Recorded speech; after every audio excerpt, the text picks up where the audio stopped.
You know, we are also against illegal immigration. We decry illegal immigration. That's why we're asking for legal immigration. That's why we're asking to open doors to allow people that are working here, that are here because they are needed. We are building pyramids here. We're building pyramids, paying salaries, paying taxes, paying Social Security. I don't know if you know, but Social Security Services said that in 2005, the illegal payments to the Social Security, that means people that their Social Security card was false, was $5 billion. Yeah. $5 billion, that pays for quite a bit. I'm sure none of us have it in their pockets at this moment. And yet, they are saying we don't pay. We are asking to learn English, and they send us after 16 hours of work to travel 2 hours to a place without a driver's license. You cannot drive. There is the people that are not from Atlanta now know that there is no public transportation in Atlanta. And to tell them, why don't you learn English there, instead of us bringing English to it. So this I want to tell you, this is not this is not a cause. This is not causing anything. This is the result of mistakes in immigration reform, of bad feelings, bad faith, of saying we don't want them anymore because they endanger our culture, because they endanger our position here. This is the result of that. The day that we can come together with the gentleman here and open the doors, like you say, Tony, and say, people, come on out. You are no longer criminals because you happen to pass a line, a magic line that nobody can see. Because of that, come and let's walk together. I am sure that they will walk with us. They are the result of a totally failed, totally incorrect, totally inhuman system. Let's work with that. But we need to get together. We need to do it together. This is not what should have happened. We should have had an enormous amount of people, an enormous amount of Latinos.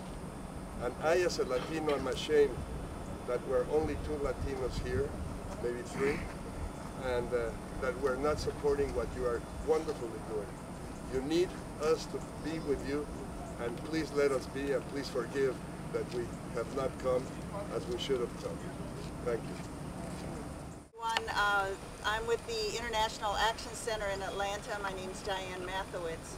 I also wanted to just say and note that the immigrant rights struggle in this country has electrified and moved, grassroots participation. I think all of us last year, the demonstrations in March and April, and of course May 1st, were demonstrations the size of which this country had never seen before.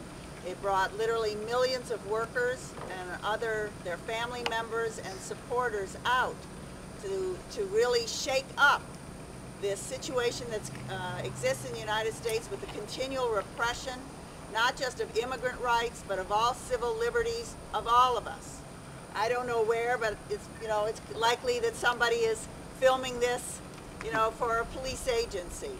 All of us who say anything, who speak up on any issue, whether it's the war, whether it's Guantanamo, whether it's police brutality, face the prospect now in this country of being under surveillance, of being watched, of having our rights denied.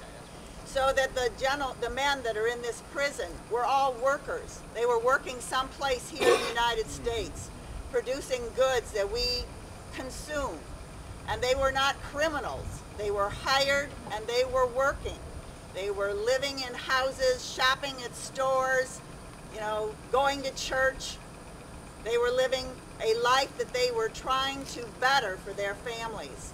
And armed men with ice came into their workplace, guns drawn, pepper spray, shields, the whole Darth Vader, and took them up and swept them away and brought them to locations around the country. Some of the people probably in this facility have been moved multiple times.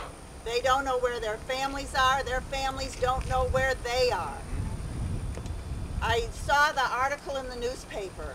It just tore my heart into shreds about the man in this facility whose wife has also been detained and whose son died of asthma because when left behind, because his parents were arrested while they were working, he then went to relatives who were not aware of his medical condition and he died.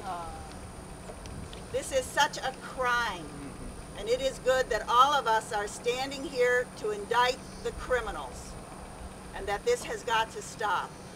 In 2 weeks or so, May Day around the country, again, there will be massive demonstrations in towns large and small, largely focused around this issue of stop the raids and deportations, that this kind of repressive action by police agencies is striking fear not just in those that don't have documents, but in anybody who speaks with an accent or who a police person thinks doesn't belong here, can be swept up.